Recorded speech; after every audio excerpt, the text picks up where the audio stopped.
Alright, so the New York Knicks have a 7-foot prospect who's just 20 years old with a 7'7" wingspan, elite defensive tools, and serious upside. But here's the catch, he's not ready right now to contribute to an NBA roster, so what do the Knicks do with James Nnaji? So what's going on, Knicks fans? It's KNYT here, and today we're talking about a player a lot of people have stopped talking about, especially after Summer League, but maybe they shouldn't have. And that is James Nnaji, the 20-year-old Nigerian big man that the Knicks landed in the Karl Anthony Towns trade last summer. And of course, he recently wrapped up Summer League with New York, and let's be honest, the hype that was there before Summer League has definitely cooled off after what we saw on the court. But that doesn't mean he's a bust. In fact, it might mean that his future is just starting to get interesting. Let's start with the good. Nnaji's measurables are off the charts. 7-foot frame, 7'7" wingspan, high motor, and great footwork. And he actually played soccer growing up, so it shows when he switches onto guards, for example. So this is the kind of raw profile that NBA teams gamble on, especially with an assistant coach like Mark Bryant, who works with bigs and is now on the staff, of course, for his second year.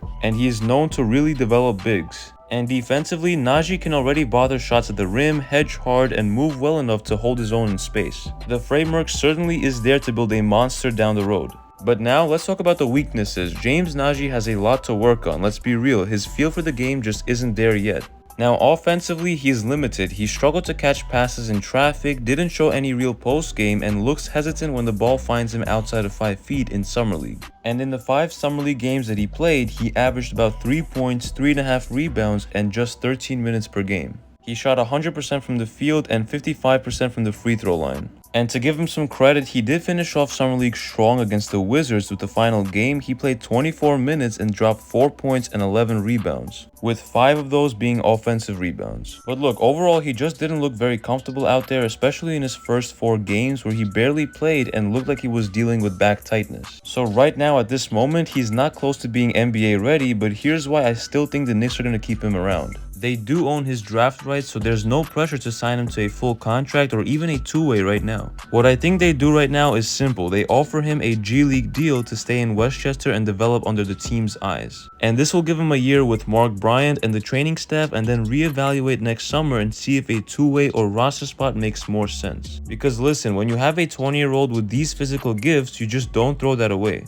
It may take 2 years, it may take 3, but the payoff could be huge if he develops even just enough offensively to stay on the floor. And look, the Knicks do not need Nnaji to be ready right now, and that's the beauty of the situation. They can take this slow, patient approach because his upside is all about projection, not production. Think about it, 7 feet tall with a 7'7" wingspan, the mobility of a former soccer player, and flashes of rim protection that you simply cannot teach. Yes, his Summer League performance showed that he's raw, but raw does not mean hopeless, it means moldable. Give him consistent minutes in Westchester, real time in the weight room, and elite skill work with a big man like Mark Bryant to develop an inside the paint type of game. And remember, Mark Bryant as an assistant coach helped transform guys like Steven Adams and Serge Ibaka, and in 12 to 24 months, you might have a completely different player on your hands. The Knicks aren't in a rush, and honestly, that's a good thing, because if Nnaji hits even 70% of his potential, that's a long-term defensive anchor for this team at a bargain price. So Knicks fans, what would you do with James Nnaji right now? Would you give him the final two-way slot over someone like Dink Pate or Mohamed Diawara?